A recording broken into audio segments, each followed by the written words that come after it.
Hey, good morning, good afternoon, everyone. Thanks for joining this webinar. So in today's webinar, we are going to touch base on one of the important offering from ServiceNow platform, which is DevOps Insights and its capabilities. Yeah. So with this, I'm quickly moving to slide. So notice, so you can join the future webinars. A quick housekeeping rules. There will be enough time at the end of session to have question and answers.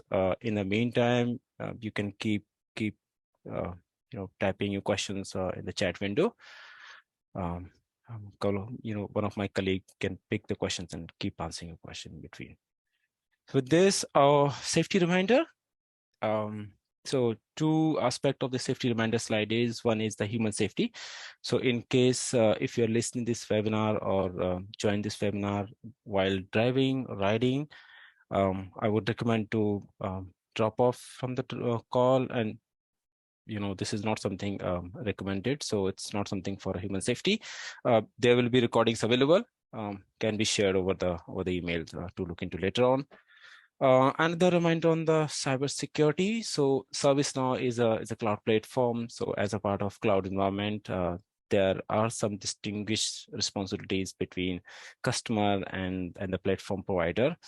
So just a quick reminder here, what are the important responsibilities that customer need to fulfill, and what are the responsibilities that ServiceNow as a platform provider need to fulfill.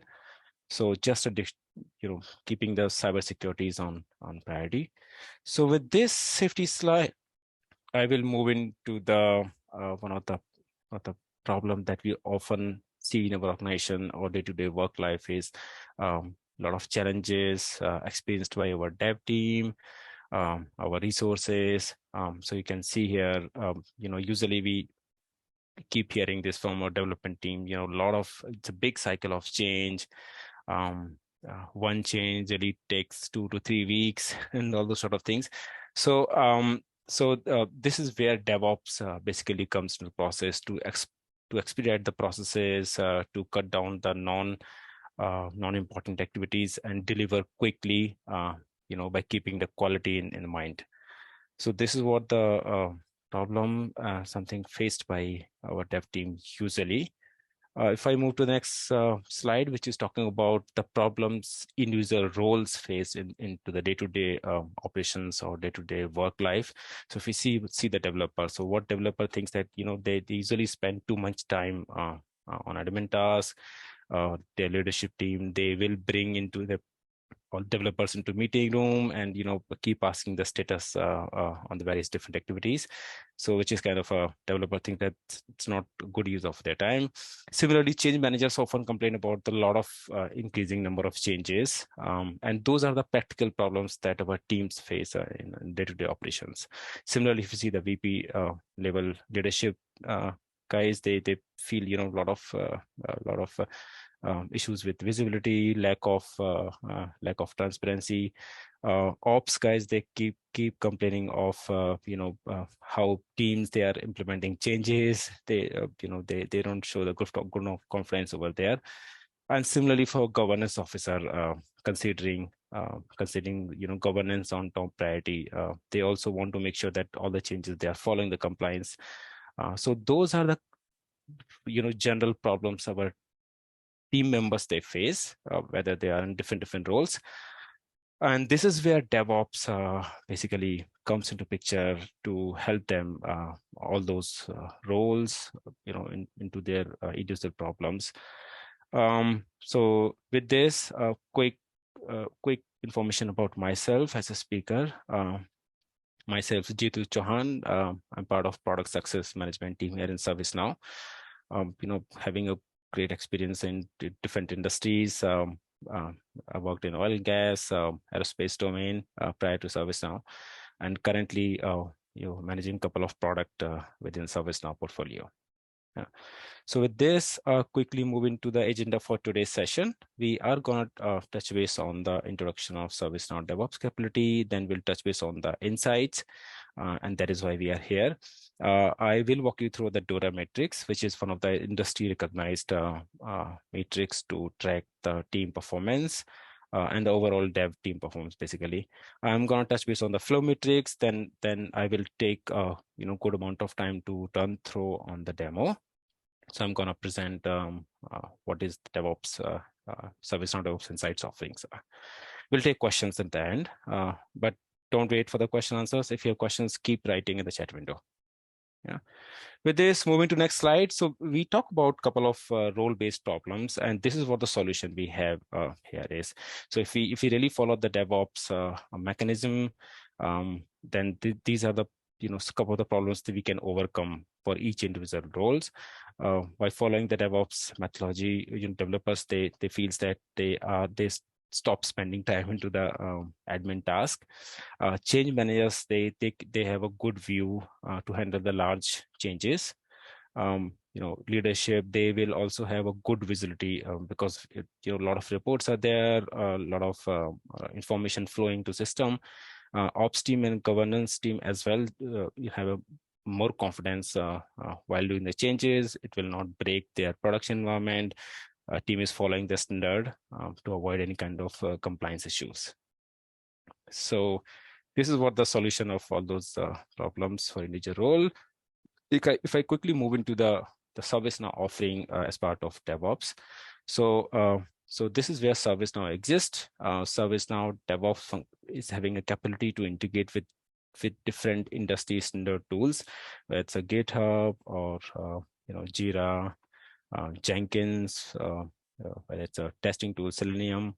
So ServiceNow will integrate having capability to integrate with all those different tools and pull a lot of information insights from all those different tools and start building a nice dashboard which can be used for making data-driven decisions.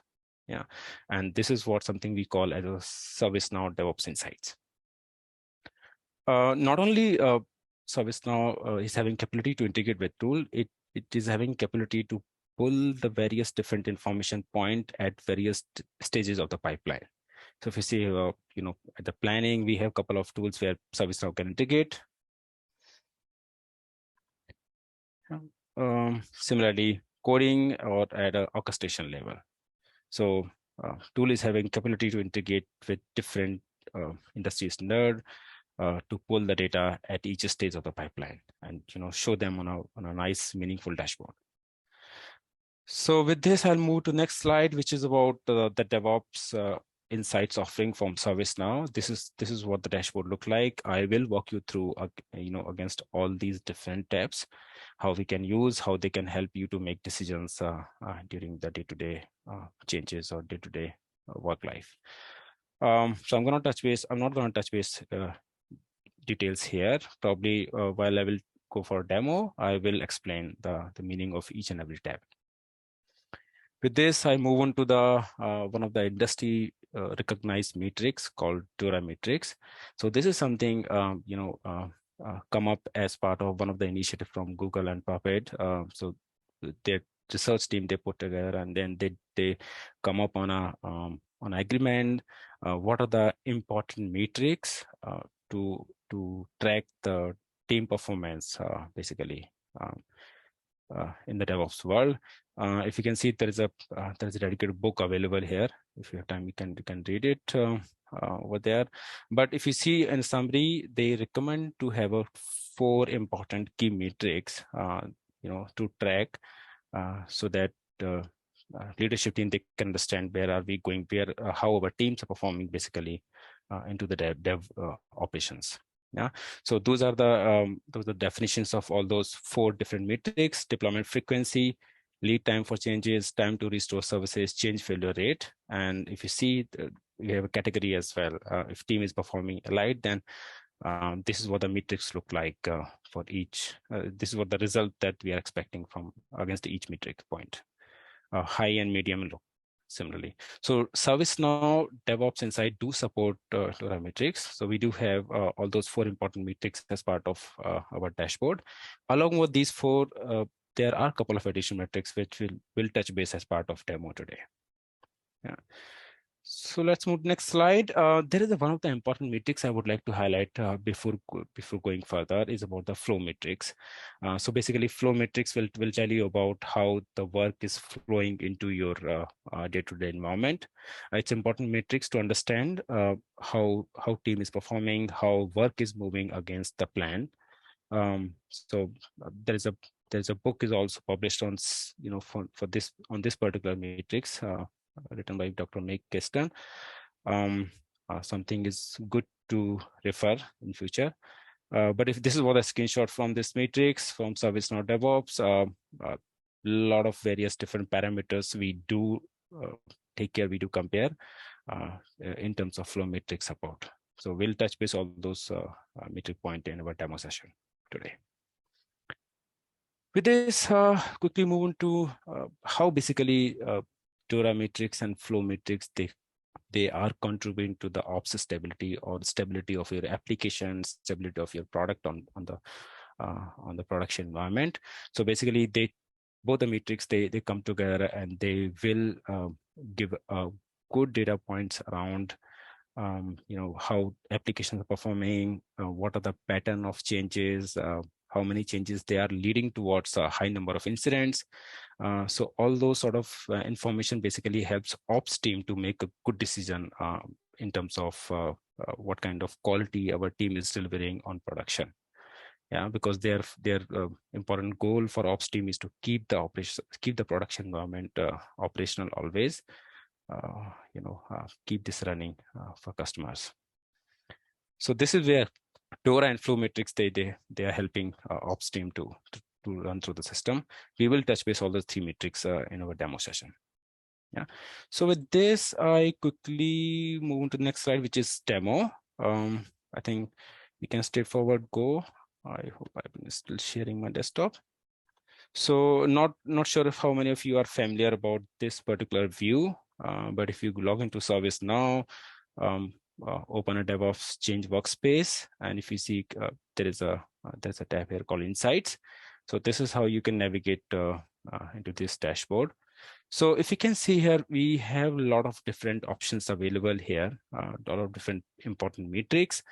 ServiceNow platform offers additional filters here, so you can apply multiple filters, whether it's on date or different products or even in your work items. So those filters are also very helpful to come on to the specific of each matrix and items. So if I quickly walk through all those dashboards, the first one is about the summary, which will basically talk about the summary of all those important metrics. So it's a good view.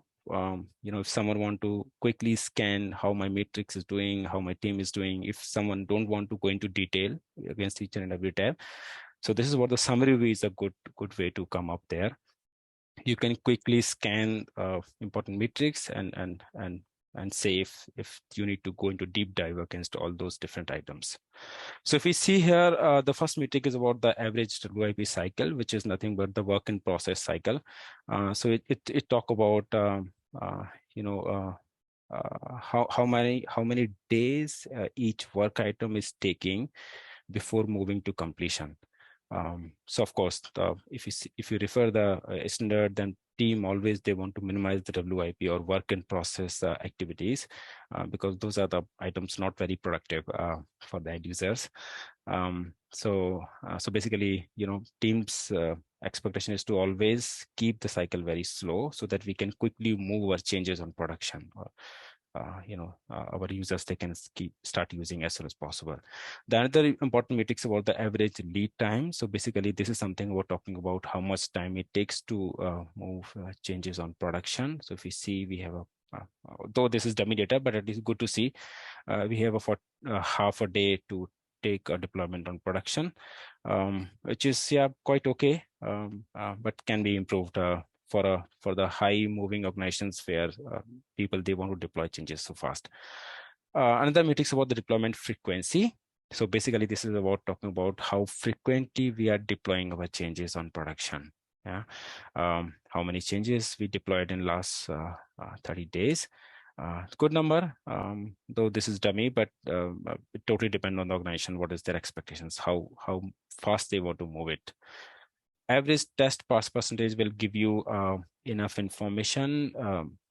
How how many test cases basically they passed when someone make the changes and run through pipeline, automated testing. What is the percentage of test cases passed for those changes that we run through production deployment? So 30%, not a very good number. So intention is to keep this moving so that we have a good confidence on test results and we can deploy changes more confidently on production. This particular metric will talk about the division of each work items in your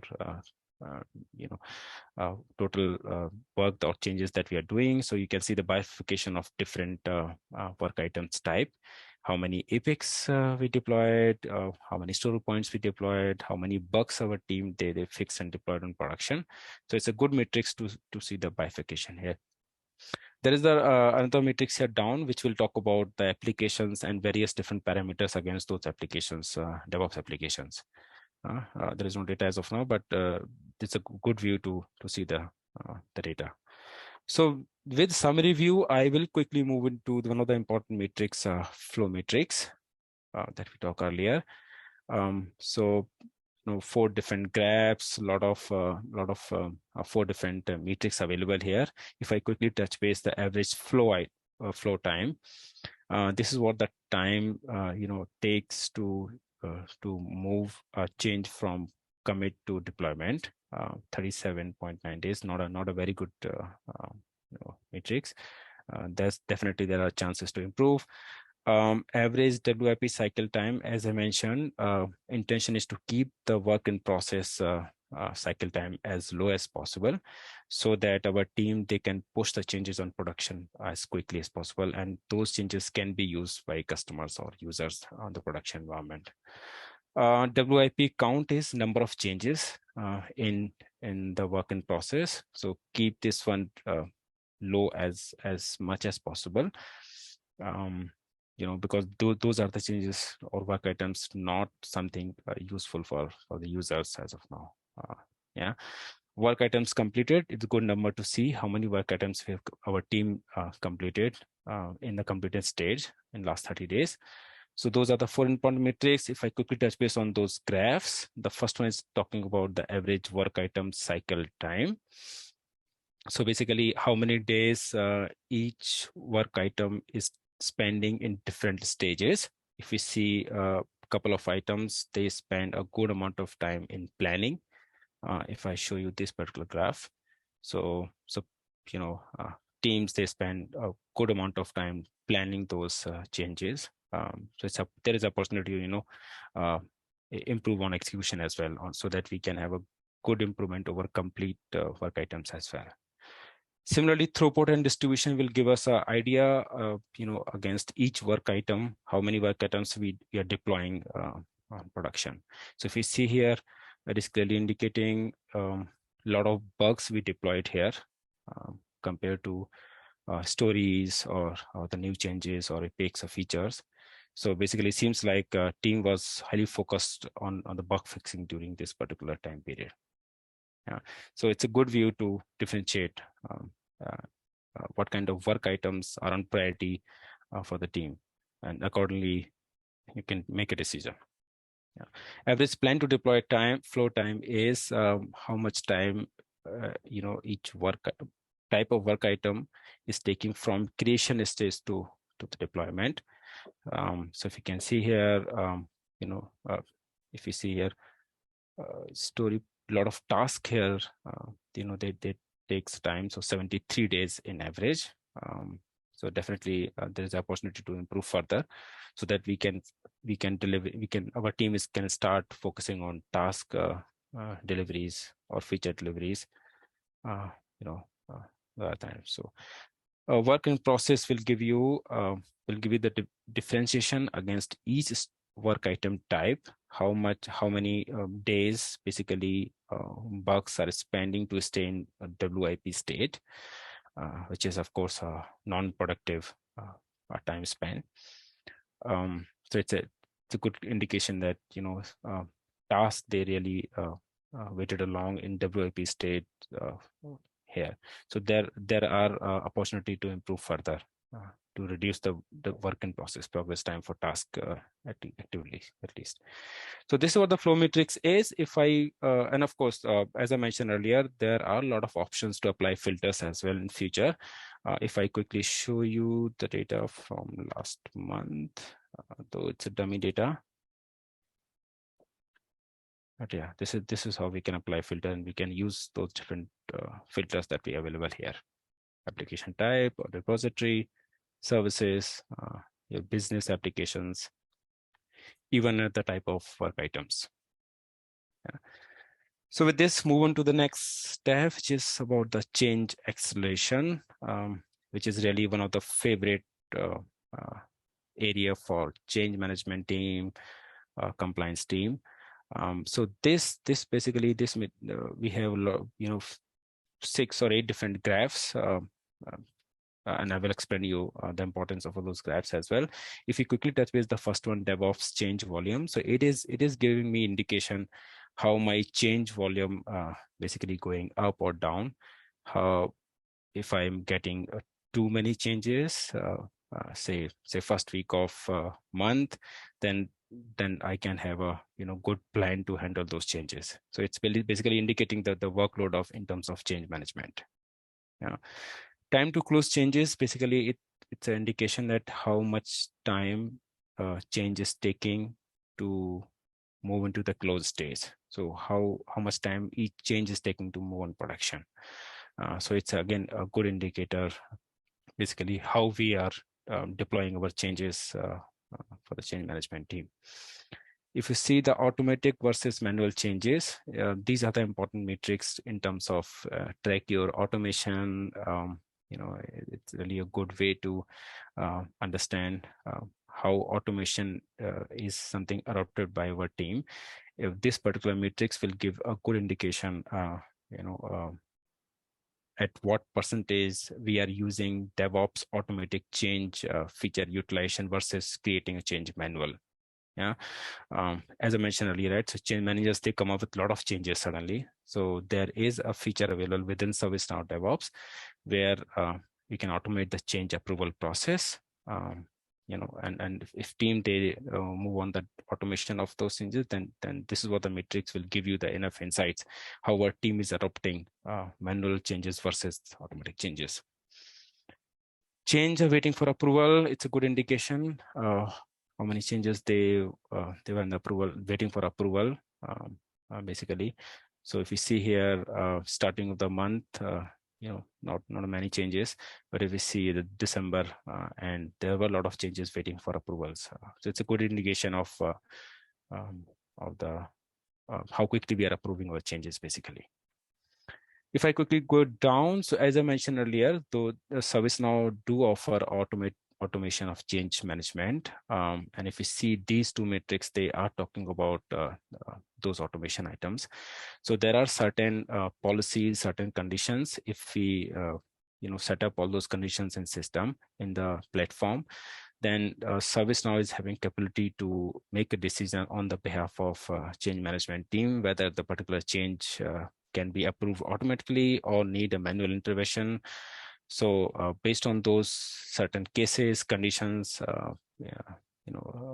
ServiceNow change management will take a decision. So if you see here, there are a lot of cases where ServiceNow DevOps tool makes a decision to auto accept the change. And if we can see the differentiation here, so changes, for example, low priority changes can definitely can go for automatic approval. So this is what the metrics is talking about. However, automatic change management is doing, basically how our rules are performing, how those rules are utilized to make automatic acceptance decision. Similarly, if you see here, so those policies that I was talking in ServiceNow can take a decision to auto reject those changes as well. So for example, changes having a lot of test failures or critical in nature or something need a manual intervention, need someone to look into those changes before approving. So system is capable to make all those decisions and can auto reject such changes. Sometimes auto rejection may lead to manual approval. Sometimes system will straightforward auto reject the changes, considering or various different conditions. If you go further down, change acceleration savings and hours saved is nothing but how many hours our team is saving by adopting the automation of change management process. So if we see here, this metric is talking about, we saved 54 hours, developer hours of time, just following the automation of changes. And similarly, if you convert these numbers into dollar values, and then this basically graph is talking about the dollar value as well. Yeah. So this is about the change management. If I quickly move into the accelerate matrix. So accelerate matrix is nothing but will give you the how our team is performing, how our software development is performing basically. So this is a good matrix to look various different important graphs and the metric point. If I quickly touch base on the average lead time, this is something, one of the DORA metrics, if you can recall. So this is something talking about how long it takes a team to go from the moment developer hit the code commit to successfully deployed on production. Yeah. So how much time average it is taking to basically hit the code commit to push the change on production. Yeah. Average deployment frequency is about how many number of successful production deployment we did in the current month. So this is what the 40 deployment we did. Average MTTR is nothing but mean time to resolve changes. It's basically solving the incidents caused by the DevOps changes. So if any incident happened because of a recent DevOps change, then how quickly our team is resolving them. So how fast our team is to respond all those changes which is caused due to recent DevOps changes. Yeah. And then average failure rate is what is our rate of failure in terms of changes. So if you can see here, it's only a high number, but intention is to keep this number as low as possible to deploy your changes successfully without any issues, without any incident on production. Commit to deploy lead time is basically a duration from the earliest commit time to production deployment for successful deployment, basically. So if you see about how much time it takes the moment developer commits the code and reach it to the production, and you see the lot of fluctuations here. So intention here is to, we should support frequent commits. So a couple of times our dev team, they will make the code changes and keep them in their local environment. They will push all those changes in one shot, maybe once in a week kind of thing. So so that's not a good idea to to commit the changes. Ideally, we should have a regular commits, consistent, to keep our changes flowing onto production. Doesn't make sense to hold them into the local environment. So this metric is talking about how frequently we are committing our changes on production. Mean time to restore from incident caused by DevOps changes. So if we deployed any DevOps change, how much time it takes to restore the system, basically, or restore the incident that is caused because of DevOps changes. So it's something about talking about how quick our team is responding all those DevOps changes or the issues created on production due to DevOps changes. Yeah. Production deployment frequency is talking about how quickly we are deploying our changes on production. Number of successful production deployment in the last 30 days. So if we see here, this is what the graph is showing. Really a low number here, hardly 10 deployment of our team they pushed on production. So it's a good way to see how our team basically deploying the changes on production environment. DevOps change failure rate from incidents. So how our DevOps changes, considering as a fail. So if we push say 10 changes, how many of them they move on production and created incidents over the production. So it's a good matrix for change manager, for compliance team to understand how our changes basically following. What is the quality of our changes? Something to keep in mind. Yeah.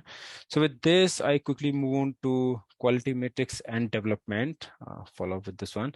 So quality metrics is basically is the data that is ServiceNow DevOps tool will pull from your pre-existing testing tools, whether it's a SonarQube or Selenium, and show the combined data or meaningful representation of data into graphs. Yeah. So if you see here, code coverage percentage is talking about out of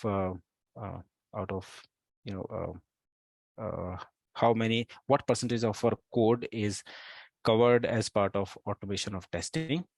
So if we have say 30% of our code is already covered as part of automation testing, then this is what the metrics will give you idea. Ideally, intention from team is to keep the entire code as part of coverage, but yeah, sometimes it's little difficult. So if you see here how your team is covering the code as part of automation testing, yeah, at what percentage? Then next metric about the test pass percentage. So what is our test pass percentage rate in past? So it's a good indicator how our test cases basically performing, how our test results are performing. So it will help change management team to boost the confidence, or compliance team to more confidence. Yes, our changes, they are following the quality criteria and performing very well in terms of test pass percentage. Yeah. Security vulnerabilities will give you enough differentiation. What kind of vulnerabilities recorded as part of our automation testing. So you can clearly see here what are the major issues reported, or high priority issues reported. This is basically very helpful to make a decision while moving changes on production. If we have a lot of high priority issues observed, then it doesn't make sense to take a risk and deploy a change in production. Better to take a step back and keep fix all those high priority changes and then redeploy. So it's a good indicator of security vulnerabilities. Bug count will straightforward give you the number of counts, the number of bugs observed during the automation testing. Again, it's a good indicator for change management team or the ops team to make a decision. How our code quality is, how many bugs are basically reporting during the testing process. With this, move on to the development metrics. So one of the favorite metrics for dev team. Here basically a lot of important insights can be seen for related to development work that our team is doing. So if you see here, commit frequency, how frequently our dev is making those commits, how many active committers, basically how active our team is, how many developers or the dev members they are committing the code. So it's a good indicator to see what kind of pace our team is making. So these two metrics are really good to see together. So this one is talking about the top committers, or the top developers, or the team members who made a lot of changes or do a lot of commits in last 30 days. Similarly, this metric is talking about the committers who do a lot of reverse. So they reverted their code in last 30 days.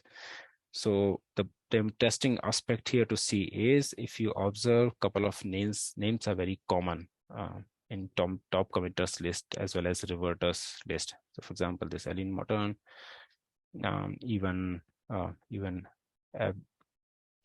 Chase Fuller.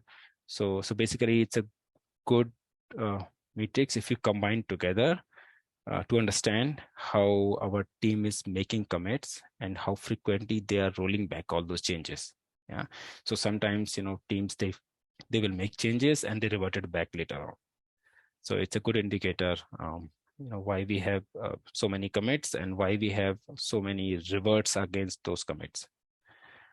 Is there something our team is not following standard, or what is the issue here? What is the bottom line? So it's a good to see those metrics together. If see average commits per committer is a good indicator how each committer basically doing commits, whether our average code commit is going up or down. So it's a good trend indicator to see, how many commits that per committer is doing. Similarly, average commits per pipeline will give you the load distribution of all those commits against each of your pipeline.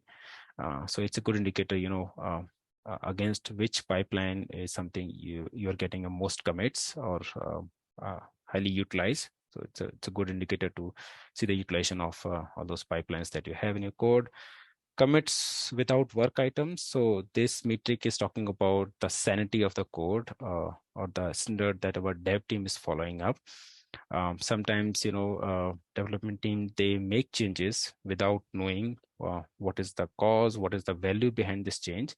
So you can clearly see here whether developers, they are attaching any work items along with the commits or changes. If there is no work items attached, so that's really a good indicator.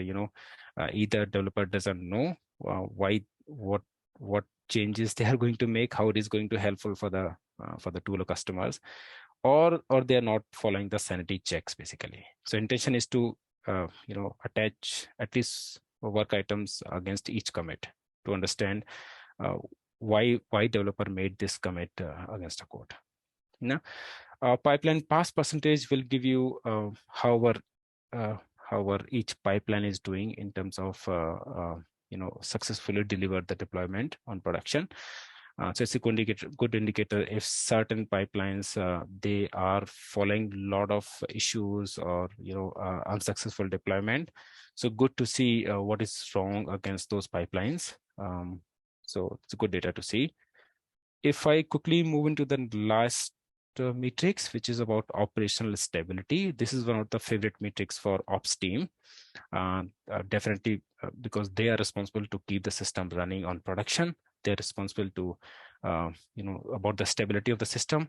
So they are really interested to see the impact of changes into their ops work.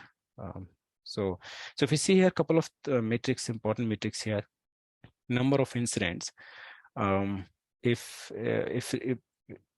at any point ops team they realized we have a lot of high incidents due to recent DevOps changes, then this is what the metrics they can refer. So basically, if any changes they are making a lot of incident or responsible for a lot of incident, so they can go back, they can talk to team, how we can improve our quality of changes so that we can really minimize the impact on the production incidents. Similarly, outages in the services. So if a lot of DevOps changes, they are responsible for a lot of outages on production, so then it's a good indicator for ops team to have a conversation with team and remove the silos and barriers, discuss with them how we can really improve the change quality or delivery of code, how we can strict on the testing process so that we can avoid all those outages in production. Yep, absolutely. Wasn't kind of poor. Thanks, Mike. Service availability is something I will talk about the availability of service. If anytime service goes down due to recent changes, then it's a good indicator for team, to fix all those areas.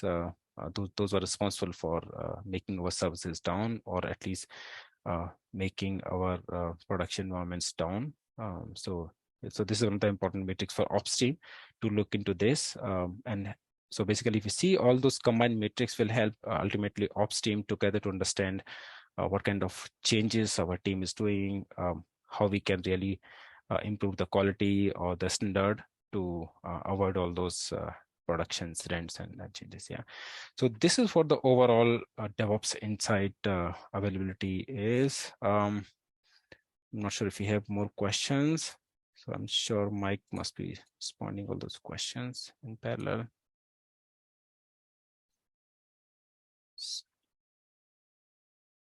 Yeah. Good, thanks. So with this, I will move on to the question answer section, and happy to answer questions. You can follow the chat here to write your question.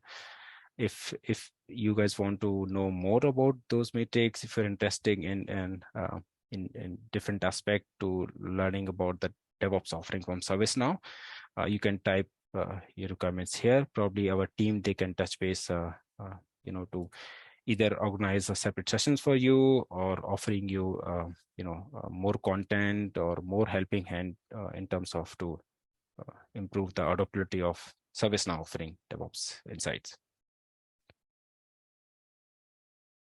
Thanks, Mike, for responding over chats.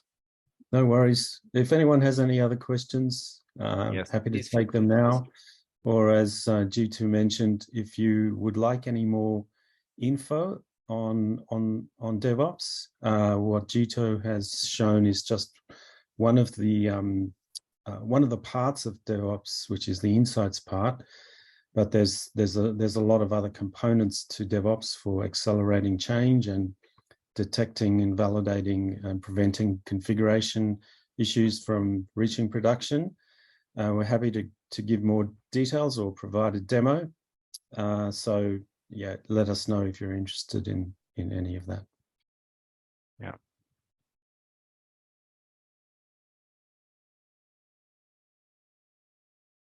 There's a question in the chat I see, in the Q&A, I'm sorry. Yeah, okay. From Hami. So yeah, so the way the data gets fed is when you integrate your DevOps tools into ServiceNow, so your planning tools, your coding tools, your orchestration tools, etc. I think G2 is bringing up that slide. Yeah. So when all those tools are integrated into ServiceNow, that data gets fed into tables in the platform. And then for the Insights dashboard, there's a performance analytics job which runs every night, which gathers up the updates to that data and populates the dashboard with the updates. But basically, the source of the data is coming from all those tools that you would have, the DevOps tools that you have in your own environment once they're integrated with ServiceNow. Yes, thanks, Mike. Right.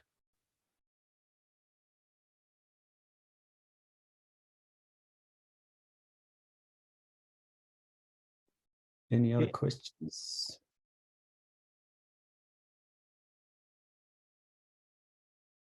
Seems like no more questions. So I think with this, probably we can wrap up the session.